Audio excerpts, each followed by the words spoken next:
الرحمن علم القرآن خلق الإنسان علمه البيان الشمس والقمر بحسبان والنجم والشجر يسجدان والسماء رفعها ووضع الميزان ألا تطغوا في الميزان وأقيموا الوزن بالقسط ولا تخسروا الميزان والأرض وضعها للأنام فيها فاكهة والنخل ذات الأكمام والحب ذو العصف والريحان فبأي آلاء ربكما تكذبان خلق الإنسان من صلصال كالفخار وخلق الجان من مارج من نار فبأي آلاء ربكما تكذبان رب المشرقين ورب المغربين فبأي آلاء ربكما تكذبان مرج البحرين يلتقيان بينهما برزخ لا يبغيان فبأي آلاء ربكما تكذبان يخرج منهما اللؤلؤ والمرجان فبأي آلاء ربكما تكذبان وله الجوار المنشآت في البحر كالأعلام فبأي آلاء ربكما تكذبان كل من عليها فان ويبقى وجه ربك ذو الجلال والإكرام فبأي آلاء ربكما تكذبان يسأله من في السماوات والأرض كل يوم هو في شأن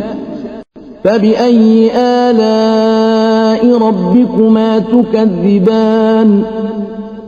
سنفرغ لكم أيها الثقلان فبأي آلاء ربكما تكذبان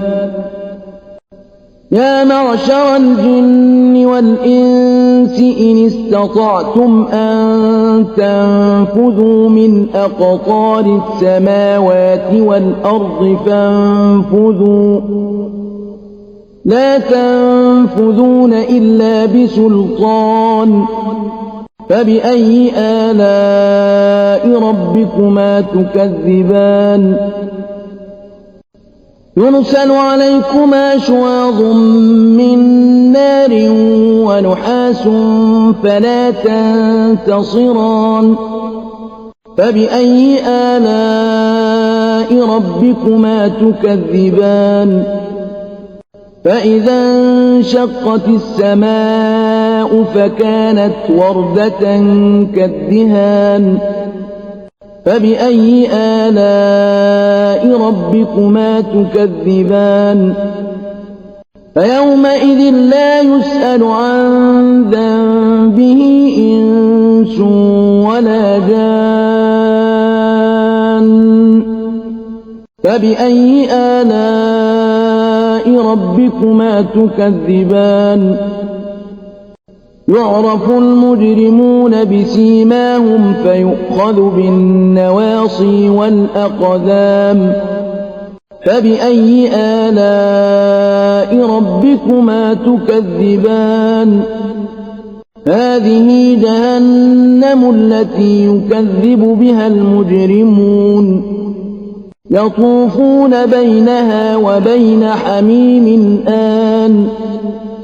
فبأي آلاء ربكما تكذبان ولمن خاف مقام ربه جنتان فبأي آلاء ربكما تكذبان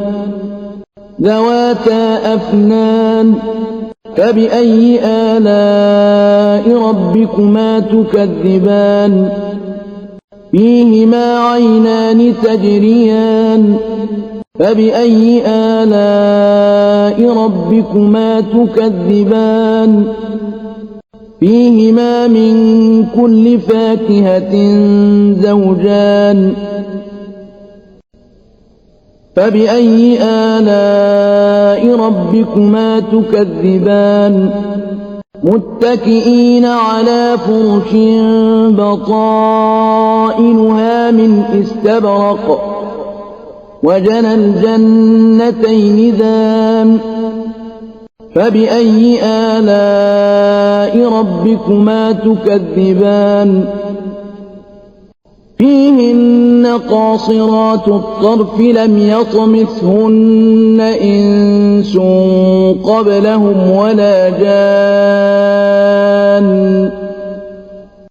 فبأي آلاء ربكما تكذبان كأنهن الياقوت والمرجان فبأي آلاء ربكما تكذبان هل جزاء الإحسان إلا الإحسان فبأي آلاء ربكما تكذبان ومن دونهما جنتان فبأي آلاء ربكما تكذبان مدهامتان فبأي آلاء ربكما تكذبان فيهما عينان نضاختان فبأي آلاء ربكما تكذبان فيهما فاكهة ونخل ورمان فبأي آلاء ربكما تكذبان فيهن خيرات حسان فبأي آلاء ربكما تكذبان حور مقصورات في الخيام فبأي آلاء ربكما تكذبان لم يطمثهن إنس قبلهم ولا جان فبأي آلاء ربكما تكذبان متكئين على رفرف خضر وعبقري حسان فبأي آلاء ربكما تكذبان تبارك اسم ربك ذي الجلال والإكرام